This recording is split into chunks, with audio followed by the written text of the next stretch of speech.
महाराष्ट्रामध्ये विविध भागात अनेक बोलीभाषा बोलल्या जातात. त्यापैकीच एक भाषा म्हणजे झाडी बोली. झाडी बोलीचं संवर्धन करण्याचं काम डॉक्टर हरिश्चंद्र बोरकर यांच्यासारखे लेखक आजही करत आहेत.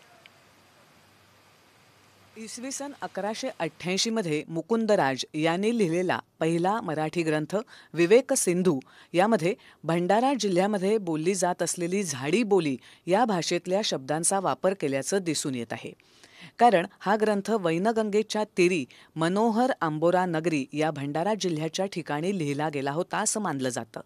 तसंच महानुभाव संप्रदायाचे चक्रधर स्वामी यांच्या जीवनावर लिहिलेल्या लीळाचरित्र यामध्ये सुद्धा या झाडी बोली भाषेच्या शब्दांचा वापर झाला आहे. त्यामुळे ही झाडी बोली भाषा अतिशय प्राचीन असल्याचं साहित्यिक सांगतात. झाडी बोली भाषेचं संवर्धन करण्याचं काम 1981 पासून डॉक्टर हरिश्चंद्र बोरकर यांनी सुरू केलंय. 1992 पासून त्यांनी पूर्व विदर्भात झाडी बोली साहित्य संमेलन सुरू केलं. शेकडो साहित्यिकांनी आत्तापर्यंत या झाडी बोलीत अभंग, म्हणी, कथा, कविता, नाटक, कथासंग्रह, प्रवासवर्णनं अशा विविध पद्धतीची साहित्य लिहिली आहेत. 5000 शब्दांचा झाडी बोलीचा एक शब्दकोशही डॉक्टर हरिश्चंद्र बोरकर यांनी लिहिला आहे. इतर बोलीभाषांप्रमाणे झाडी बोलीलाही बोलीभाषाचा दर्जा मिळावा यासाठी डॉक्टर हरिश्चंद्र बोरकर यांचे प्रयत्न सुरू आहेत.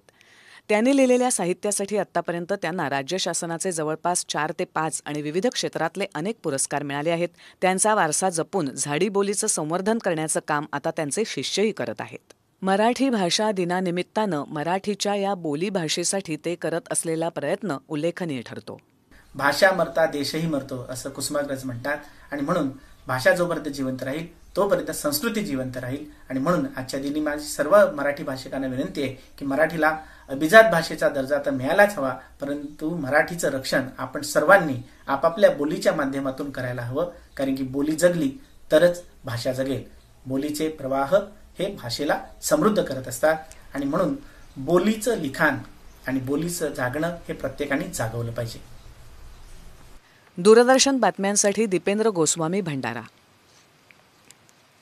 आणि यानंतरच्या बातम्या थोड्याच वेळात.